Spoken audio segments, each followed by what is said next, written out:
Hello everyone, welcome to easy Vidya channel. Easy Vidya channel में आपका स्वागत है। आज पढ़ेंगे द्विवेदी युगीन गद्य साहित्य, द्विवेदी युग की इतिवृत्तात्मकता एवं द्विवेदी युग की काव्य प्रवृत्तियाँ। तो आइए जानते हैं द्विवेदी युग के गद्य साहित्य के बारे में।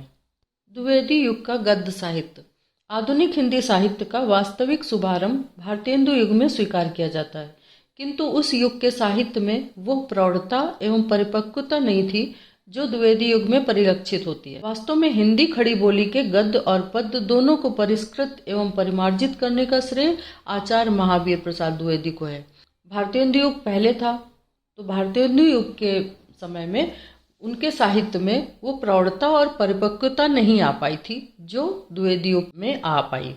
उन्होंने हिंदी खड़ी बोली के गद्य और पद्य दोनों को परिष्कृत एवं परिमार्जित करने का काम किया। सन 1900 से 1920 तक का समय हिंदी साहित्य के इतिहास में द्विवेदी युग के नाम से अभिहित किया जाता है। इस युग की समग्र साहित्यिक चेतना के सूत्रधार आचार्य द्विवेदी ही थे। महावीर प्रसाद द्विवेदी ने 1903 से 1920 तक सरस्वती पत्रिका का संपादन किया था, इसलिए 1900 से 1920 तक के समय को द्विवेदी युग कहा जाता है। द्विवेदी जी के साहित्यिक योगदान को स्वीकार करते हुए आचार्य रामचंद्र शुक्ल ने अपने साहित्यिक इतिहास में लिखा है, पर जो कुछ हुआ वही बहुत हुआ और उसके लिए हमारा हिंदी साहित्य पंडित महावीर प्रसाद द्विवेदी का सदा ऋणी रहेगा। व्याकरण की शुद्धता और भाषा की सफाई के प्रवर्तक द्विवेदी जी ही थे। सरस्वती के संपादक के रूप में उन्होंने आई हुई पुस्तकों के भीतर व्याकरण और भाषा की अशुद्धियां दिखा दिखाकर लेखकों को बहुत कुछ सावधान कर दिया। गद्य की भाषा पर द्विवेदी जी के इस शुभ प्रभाव का स्मरण तब तक बैठा रहेगा जब तक भाषा के लिए शुद्धता आवश्यक समझी जाएगी। द्विवेदी जी के आगमन से पूर्व हिंदी गद्य के स्वरूप में एक विचित्र विशृंखलता दिखाई देती है। इसका वास्तविक कारण हिंदी गद्य के निश्चित व्याकरण का अभाव ही माना जा सकता है। द्विवेदी युग के समय में हिंदी गद्य लेखक केवल हिंदी प्रदेश में ही नहीं वरन पंजाब, बंगाल, महाराष्ट्र आदि सुदूर प्रांतों में होने लगे थे। बंगला से गद्य पुस्तकों का अनुवाद भी हिंदी में होने लगा था। परिणाम ये हुआ कि प्रत्येक गद्य लेखक अपने प्रांतीय प्रभाव से हिंदी गद्य को मुक्त न कर सका। पंजाबी गद्य लेखकों में उर्दू और फारसी का बाहुल्य था, जबकि बंगला के लेखक कोमलकांत पदावली का प्रयोग अधिक कर रहे थे। बंगला से अनुदित हिंदी ग्रंथों में भी यही प्रवृत्ति कार्य कर रही थी। इसी प्रकार पंजाब, बंगाल, महाराष्ट्र के अतिरिक्त संयुक्त प्रांत में भी हिंदी गद्य लेखन में समरूपता नहीं थी। अयोध्या सिंह उपाध्याय जहाँ एक ओर बनारस के आसपास तथा अवध के समीप पड़ते ग्रामों से संबंध भंडार एवं पद प्रयोग आत्मसात कर रहे थे, वहीं दूसरी ओर देवकी नंदन खत्री तथा किशोरी लाल गोस्वामी सरल उर्दू मिश्रित हिंदी में अपनी उपन्यासित कृतियां प्रस्तुत कर रहे थे। अयोध्या सिंह उपाध्याय बनारस के आसपास अवध के समीप पड़ते हुए ग्रामों से शब्द भंडार इकट्ठा करके अपनी रचनाओं में शामिल कर रहे थे उन शब्दों को। देवकी नंदन खत्री और किशोरी लाल गोस्वामी सरल उर्दू मिश्रित हिंदी में अपनी उपन्यासित कृतियां प्रस्तुत कर रहे थे। अपनी उपन्यासों में सरल उर्दू मिश्रित हिंदी उपन्यास में शामिल कर रहे थे। इसी प्रकार काशी के कुछ संस्कृत आचार्य हिंदी गद्य में तत्पुरुष शब्दों को हिंदी में अधिक से अधिक भर देने के पक्ष में थे। इस प्रकार आचार्य द्विवेदी के आगमन से पूर्व हिंदी गद्य की अव्यवस्थित स्थिति थी। जब तक आचार्य महावीर प्रसाद द्विवेदी आए उसके पहले हिंदी गद्य की अव्यवस्थित स्थिति थी। आचार्य द्विवेदी ने हिंदी गद्य को परिष्कृत एवं परिभाषित करने के लिए कुछ अविस्मरणीय कार्य किए। सरस्वती पत्रिका के संपादन के रूप में उन्होंने कुछ ऐसे कार्य किए जो सदैव स्मरणीय रहेंगे। आचार्य द्विवेदी ने सर्वप्रथम भाषा की स्थिरता की ओर हिंदी लेखकों का ध्यान आकर्षित किया। इसके अतिरिक्त वाक्य के मध्य में विराम चिन्हों के प्रयोग तथा लेखों को अनुच्छेद में आबद्ध करने की आवश्यकता पर बल दिया। हिंदी गद्य को व्यापक रूप प्रदान करने के लिए उन्होंने प्राचीन शब्दों के स्थान पर व्यापक शब्दों के प्रयोग पर अधिक बल दिया। वस्तुतः हिंदी गद्य में जो कुछ भी एक रूपता आ सकती है उसका बहुत श्रेय पंडित महावीर प्रसाद द्विवेदी को ही है। इस युग में हिंदी साहित्य की प्रत्येक विधा का यथेष्ट विकास हुआ। विशेषतः आलोचना, कविता एवं निबंध क्षेत्र में इस युग में प्रवणता आई। इस युग की साहित्यिक अनेक रूपता के संबंध में डॉक्टर कृष्ण लाल ने लिखा, 25 वर्षों में ही एक अद्भुत परिवर्तन हो गया। गद्य में घटना प्रधान, चरित्र प्रधान, भाव प्रधान, ऐतिहासिक तथा पौराणिक उपन्यास और कहानियों की रचनाएं हुई। समालोचना और निबंधों की अपूर्व उत्पत्ति हुई। अब जानते हैं द्विवेदी युगीन इतिवृत्तात्मकता क्या है। इतिवृत्त का अर्थ कथात्मक या उपदेशात्मक होता है। द्विवेदी युग में जो भी रचनाएं लिखी गईं, उन सब का आधार इतिहास या पुराण है। इन कवियों ने किसी नए विषय को न लेकर इतिहास और पुराणों से अपनी कविता के विषय चुने।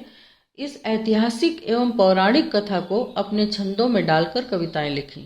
अयोध्या सिंह उपाध्याय हरिऔध जी ने प्रिय प्रवास एवं वैदेही वनवास नामक 2 महाकाव्य लिखे। प्रिय प्रवास की कथा का आधार श्रीमद् भागवत एवं महाभारत है और वैदेही वनवास की कथा वाल्मीकि रामायण तथा श्री रामचरितमानस की है, अर्थात कविता की विषय वस्तु पहले से विद्यमान थी।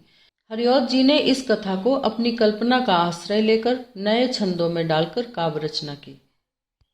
द्विवेदी युग के लेखकों ने अधिकांशतः पुराणों एवं ऐतिहासिक ग्रंथों से प्रेरित होकर या उनसे विषय वस्तु लेकर उनमें अपने छंदों का प्रयोग कर कल्पना से काव्य रचनाएं की हैं। अपनी कल्पना का प्रयोग किया और छंदों को डालकर अपनी कविताएं लिखी हैं। हरिऔध जी का 2 महाकाव्य हैं, प्रिय प्रवास एवं वैदेही वनवास। प्रिय प्रवास श्रीमद् भागवत और महाभारत पर आधारित है।